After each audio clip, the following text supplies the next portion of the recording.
told you that tracking just 4 metrics could make your cold email campaigns print? If you're a founder trying to generate more leads with cold email, watch this video. If you stick around, I can show you how I use these 4 metrics to generate 80 leads for a B2B SaaS using cold email only. Before we dive in, I'm Mike Blumenthal, founder of SaaS Lead Flow. I've helped scale numerous B2B SaaS companies from scratch and all the way up to several million ARR. If you're a B2B SaaS who is looking to scale using proven sales and marketing methods, my 6-step method is going to work for you. Book a free discovery call with my team through SaaSLeadFlow.com. Now, let's get started.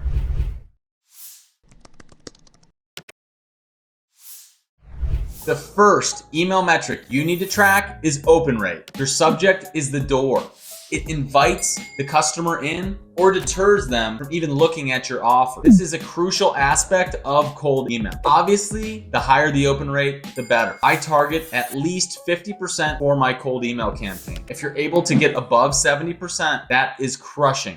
If you aren't getting at least 50%, then you have to make some tweaks. If you're below 30%, you have some spam and deliverability issues, or simply a bad subject line. How can you hit the 50% open rate without overcomplicating things? Craft a personalized subject line. Instead of a generic line like solution for company name, go with a more personalized line like, "Good morning, Mike." It speaks to the person directly. You're emailing humans. Subject line should be concise, personalized, relevant, and trigger curiosity. When launching a new cold email campaign to a new target market, I like to test 4 subject lines. This helps me gather data on what's going to work well with that specific target market, and it will help me understand what's going to take leads from cold to close. On top of that, each campaign has a 3 email sequence that I like to use, which builds value. So email 1 is an intro. Email 2 has case studies, sales assets. Email 3 has social proof. Keep building value. Once I find 1 to 2 subject lines that work, I double down and scale the campaign accordingly. In summary, your subject line is crucial and your open rate should be above 50%. If you're below 30%, use the cold email software. I personally like Instantly.ai. It will let you know if you have deliverability issues or spam issues. Moving on to metric number 2, marketing qualified leads. This is the core metric you are optimizing for. The whole point of a marketing campaign is to generate leads. I consider positive replies to my emails as marketing qualified leads, or MQLs. What is a positive reply? Someone who responds with interest in the product or service that you are offering. I like to use yes or no questions at the end of my emails to trigger more responses. After a brief email about the benefits I can provide to them, I ask a simple question like, "Are you interested? Would you be open to discussing?" Even the busiest of person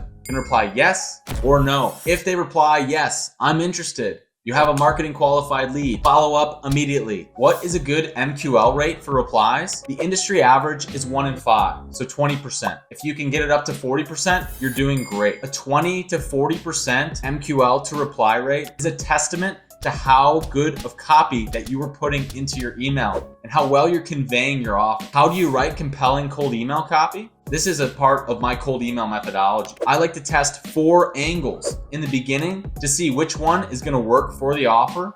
And once you figure out the cold email copy that works, you double down. Angle 1, if I could provide X result in Y timeframe, would you be interested in that? Angle 2, if I could provide X results through Y mechanism, would you be interested in learning more? Angle 3, I've helped X target market solve Y problem. Are you experiencing this problem right now? See which angle brings the most positive replies and double down there. Cold email copy needs to be concise, about your customer, and solving a problem. Do not write paragraphs of text. Don't talk about yourself, and actually solve a problem for them. You have to be intentional about every word you put in your email, because after all, the real goal with these campaigns is to turn leads into paying customers. By quickly conveying the value to your customer, no longer sending a spammy message, instead providing value that turns a lead into recurring revenue. Before we get to the last 2 metrics, if you're a B2B SaaS founder and you're trying to scale your lead gen, you can reach out to my team at SaaSLeadFlow.com and we'll take you through a 45-minute discovery call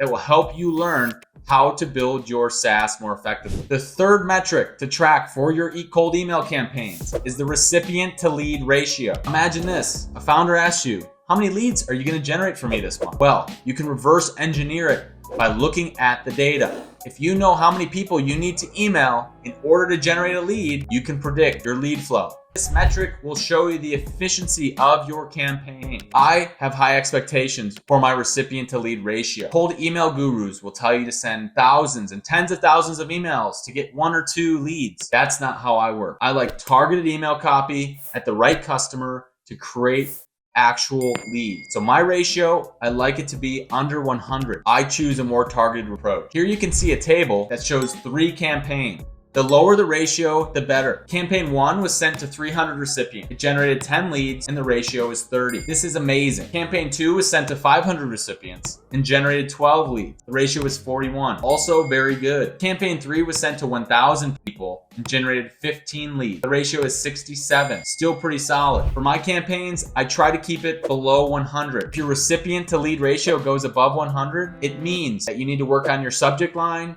your email copy, and your call to action. Keeping an eye on this metric will show you the efficiency of your email, allows you to take a look from A to Z of what's working. The fourth and final metric is book calls as a percentage of leads. So this is how many leads are turning into book demo. It's a powerful indicator of the lead gen strategy and the quality of the leads you're contact. If you're booking a lot of demos, it means 1, you have a great offer, 2, you have great copy, and 3, they're qualified leads. The higher the percentage, the better. If you can convert 20% of your marketing qualified leads into demos, that's the industry average for B2B SaaS. Right now with a client, we're booking 50%. How are we doing that? Because we have an awesome sales team. They follow up, they get on the phone, and they make sure to provide value. You can't expect to hide in your email inbox and book demo. You have to be persistent and consistent. Remember, the goal is not just to gather MQLs or leads, it's to turn these cold emails into paying customers